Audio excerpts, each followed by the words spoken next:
कि वही मनुष्य है कि जो मनुष्य के लिए मरे, यही पशु प्रवृत्ति है कि आप ही चरे, वही मनुष्य है कि जो मनुष्य के लिए मरे। जिनके शरीर पर कपड़ा नहीं है, जिनके पास खाने के लिए रोटी नहीं है, रहने के लिए घर नहीं है, उस दरिद्र नारायण को हम भगवान माने और हम अपने जीवन में अपने परिवार का और अपनी व्यवस्था करने के बाद हम ऐसे लोगों की सेवा करेंगे, उनके विकास के लिए काम करेंगे।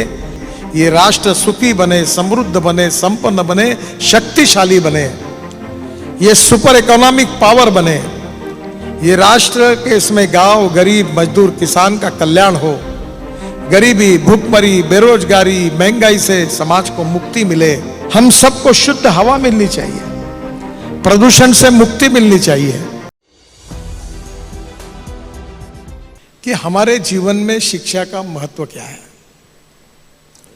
आपको पता होगा कि हमारे जीवन में शिक्षा का मुख्य उद्देश्य है व्यक्ति का निर्माण करना। तो पहला प्रश्न ये निर्माण होता है कि क्या व्यक्ति निर्माण हो सकता है।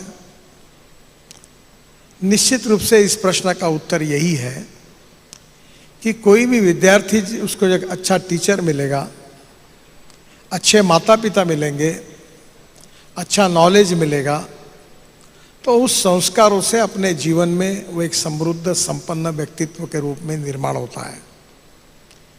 और इसमें नॉलेज, इसका बहुत महत्व है। नॉलेज जो है, ज्ञान है जो है, वो एक पावर है। और इसके बारे में, पावर के बारे में, नॉलेज एज ए पावर के बारे में, वो केवल स्कूलों तक मर्यादित नहीं है। Innovation, entrepreneurship, science, technology, research, skilled, successful practices, इतना ही केवल नॉलेज नहीं है। इसके अलावा बहुत नॉलेज है। नॉलेज मैंने ये अमर्याद है, और ये जो नॉलेज एज ए पावर है, इसका कन्वर्शन वेल्थ में करना, ये देश का भविष्य है। तो पहली बात तो ऐसी है कि नॉलेज हमें मिलना चाहिए। Information technology, biotechnology, research, science, agriculture, industry, infrastructure, अनेक प्रकार के फील्ड्स हैं और उसमें बहुत अच्छा काम करने वाले भी लोग हैं। कुछ यशस्वी हुए हैं और कुछ यशस्वी भी नहीं हुए हैं। और इसलिए अगर आपको ये सक्सेस स्टोरी बनानी है तो आप जिस भी क्षेत्र में काम करना चाहते हैं उस क्षेत्र के बारकावों को समझना होगा, उस क्षेत्र के नॉलेज को समझना होगा, और जो नॉलेज है उसको आत्मसात करना होगा। आत्मसात करना होगा यानी उसको समझकर उसके व्यक्तिगत जीवन में उसकी प्रैक्टिसेस करके उसमें परफेक्ट बनकर उसका यशस्वी इम्प्लीमेंटेशन करके सक्सेस स्टोरी बनानी होगी। अब आज जैसे विमल जी ने कहा कि स्कूल के जो बच्चे थे, जो पहली बैच में अनेक लोग आए थे, वो समाज में बहुत अच्छा काम कर रहे हैं, अलग अलग क्षेत्र में अच्छा काम कर रहे हैं। और ये सब लोग अच्छा काम इसलिए कर रहे हैं कि उनको अच्छा शिक्षण मिला, अच्छे टीचर मिले। और इसलिए जो नॉलेज एज ए पावर है, इसका उपयोग करके आपको सक्सेस स्टोरी बन सकती है। और ये सक्सेस स्टोरी बनाने के लिए आपको जो उचित एजुकेशन है वो मिलना चाहिए। अगर आपको आईआईटी में जाना है, इंजीनियरिंग कॉलेज में जाना है, मेडिकल कॉलेज में जाना है, एग्रीकल्चर कॉलेज में जाना है, आपको आर्ट, कॉमर्स, लॉ में जाना है, तो हर जगह नॉलेज अलग अलग प्रकार का है। और ये नॉलेज को आत्मसात करना, ये 21वीं सदी की सबसे बड़ी ताकत है। हमारे देश को आत्मनिर्भर भारत बनाने के लिए, दुनिया की सुपर इकोनॉमिक पावर बनाने के लिए हमें सबसे बड़ी आवश्यकता है कि सक्सेसफुल प्रैक्टिस जो वर्ल्ड में है और नॉलेज जो है उसको आत्मसात करना। अब प्रश्न ये होता है कि क्या नॉलेज को आत्मसात करना यही विषय समाप्त हो जाता है। कुछ लोग बहुत विद्वान होते हैं, सुशिक्षित होते हैं, उनको डिलीट मिली है, डॉक्टरेट मिली है, सब कुछ होता है, पर उनको हम लोग आदर्श पुरुष के रूप में स्वीकार करने में कभी कभी हिचकिचाहट होती है। विद्वान होना और अच्छा नागरिक होना, इसमें फर्क है। और इसलिए सबसे पहले ये जो स्कूल का निर्माण हुआ है, इसके पीछे नॉलेज तो देना है ही है, पर उसके साथ संस्कारित आदर्श व्यक्तित्व और नागरिकों का भी निर्माण करना, ये भी उद्देश्य है। अगर एक व्यक्ति अच्छा होगा, सुसंस्कृत होगा, विचारी होगा, समाजोपयोगी होगा, तो स्वाभाविक रूप से समाज अच्छा होगा, और समाज अगर अच्छा होगा तो राष्ट्र अच्छा होगा। तो राष्ट्र के और समाज के जीवन में जो केंद्र बिंदु है वो व्यक्ति है, और वो व्यक्ति जो है गीली मिट्टी के तरह जैसा है। हमारे शिक्षकों के द्वारा, शिक्षण संस्थाओं के द्वारा और एक नॉलेज के साथ, संस्कारों के साथ उसके व्यक्तित्व को बनाने की कोशिश होती है। अब नॉलेज देने वाले स्कूलों की और कॉलेजों की कमी नहीं है।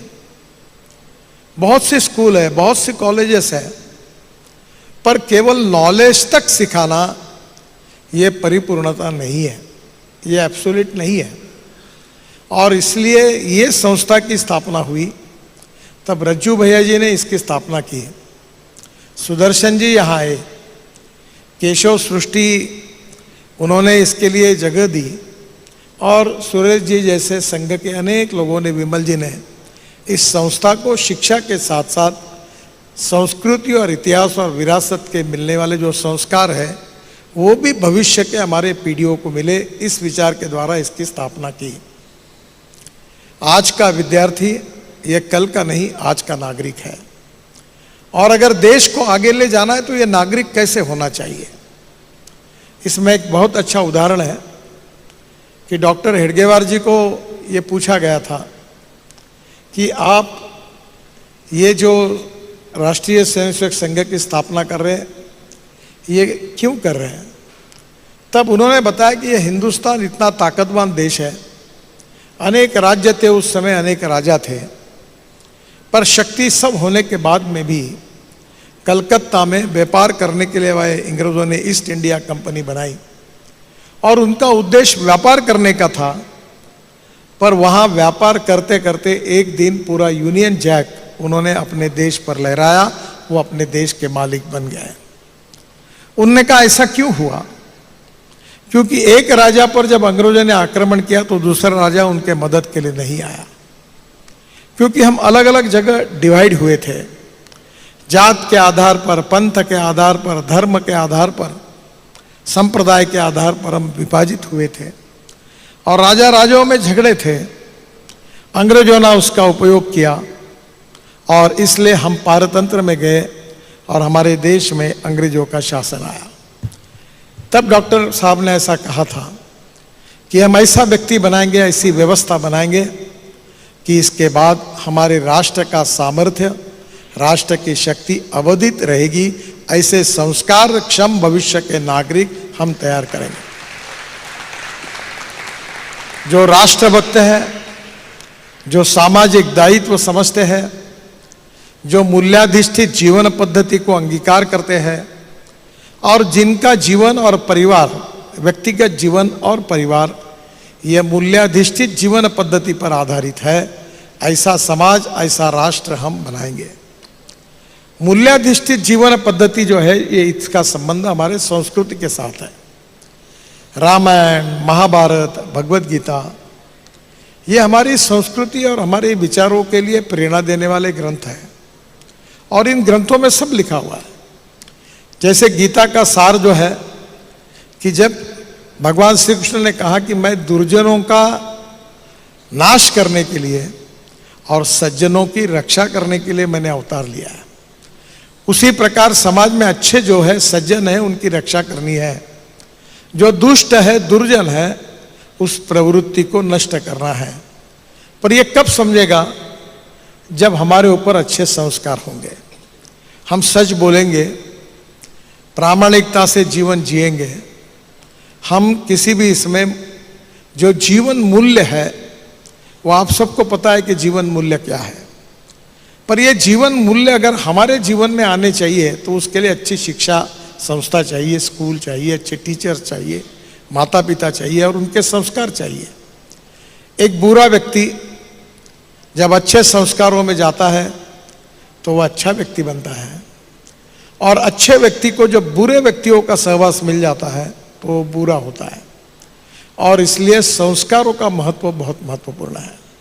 और इसलिए काबरा जी हो, सुरेश जी हो, विमल जी हो, इन सब लोगों ने केवल शिक्षा की व्यवस्था करने के भाव से इस संस्था की स्थापना नहीं की, पर शिक्षा नॉलेज देने के साथ साथ हम लोग ऐसे संस्कार देंगे कि जो आज का विद्यार्थी यहाँ से पढ़कर तैयार होगा वो समाज में जाकर एक आदर्श नागरिक बनेगा, जो देश के लिए और समाज के लिए कुछ कंट्रीब्यूट करेगा। ये भाव उनके मन में था, और इसी भाव को राष्ट्र के पुनर्निर्माण में, सामाजिक आर्थिक परिवर्तन इस समाज में होते हुए राष्ट्र का निर्माण करने के जो एक मिशन चल रहा है, उस मिशन में काम करने की एक कड़ी थी। मैं आपको एक बात बताना चाहता हूं कि ओल्ड इज गोल्ड, ये सच नहीं है। सभी पुराना जो है वो गोल्ड है, ऐसा नहीं है। जो गोल्ड है उसको स्वीकार करो, और नए युग में जो अच्छा है उसको भी स्वीकार करो। दो शब्दों में फर्क है।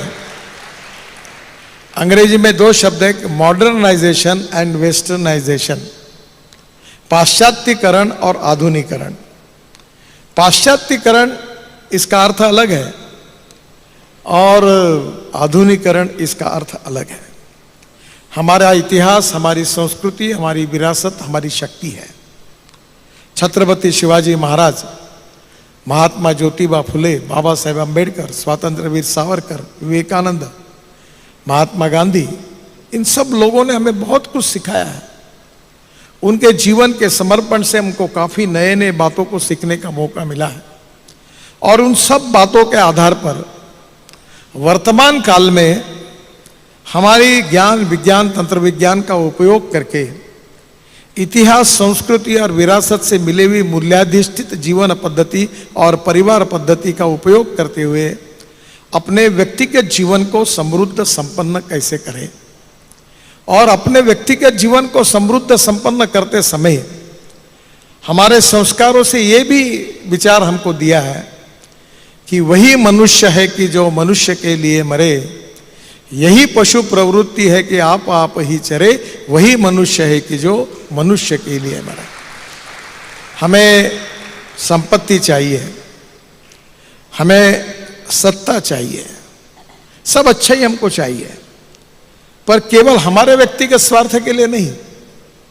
हमारे समाज के जो शोषित है, पीड़ित है, दलित है, जो सामाजिक, आर्थिक, शैक्षणिक दृष्टि से पिछड़े हुए हैं, जिनके शरीर पर कपड़ा नहीं है, जिनके शरीर पर कपड़ा नहीं है, जिनके पास खाने के लिए रोटी नहीं है, रहने के लिए घर नहीं है, उस दरिद्र नारायण को हम भगवान माने, और हम अपने जीवन में अपने परिवार का और अपनी व्यवस्था करने के बाद हम ऐसे लोगों की सेवा करेंगे, उनके विकास के लिए काम करेंगे। यही प्रेरणा, यही विचार पंडित दीनदयाल उपाध्याय जी का सामाजिक आर्थिक चिंतन अंत्योदय के रूप में हमारा उद्दिष्ट है। अब ये सब कौन सिखाएगा? सिखाने के बाद जीवन में उसका अनुकरण कौन करेगा? और इसलिए शिक्षकों के द्वारा शिक्षा के बारे में, नॉलेज के बारे में पढ़ाने के साथ साथ ये जो महत्वपूर्ण गुण है, जिसको हम सद्गुण कहते हैं, वैल्यूज कहते हैं, उनका हमारे जीवन पर प्रतिबिंबित करने का काम और उद्दिष्ट विशेष रूप से इस संस्था ने रखा है। और इसलिए बाकी शिक्षण संस्था और इस संस्था में फर्क है।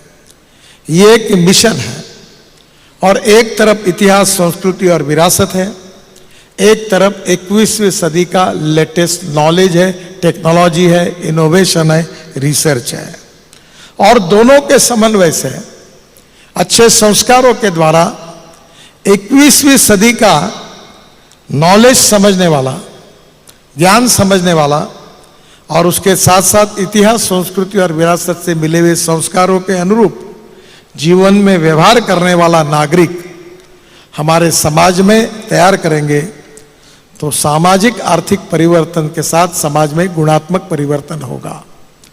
और इसीलिए जो कार्यकर्ता तप रहे हैं, जिन्होंने अपने जीवन का समय, अपने जीवन का सर्वस्व इसके लिए लगाया है, उनमें से अच्छे कार्यकर्ताओं में से आज विमल जी, हमारे सुरेश जी अनेक सालों में अपने व्यक्तिगत काम धंधे होने के बाद अपना पूरा जीवन समय समाज के लिए उन्होंने समर्पित किया है।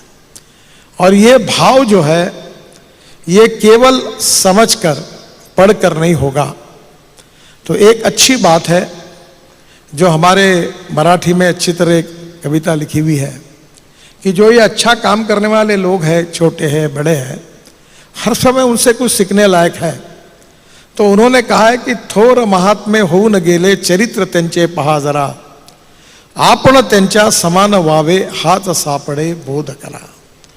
यानी जो लोग अच्छा काम कर रहे हैं वो तो बेचारे कर रहे हैं, वो मेहनत कर रहे हैं, तप रहे हैं, पर हमें क्या करना है?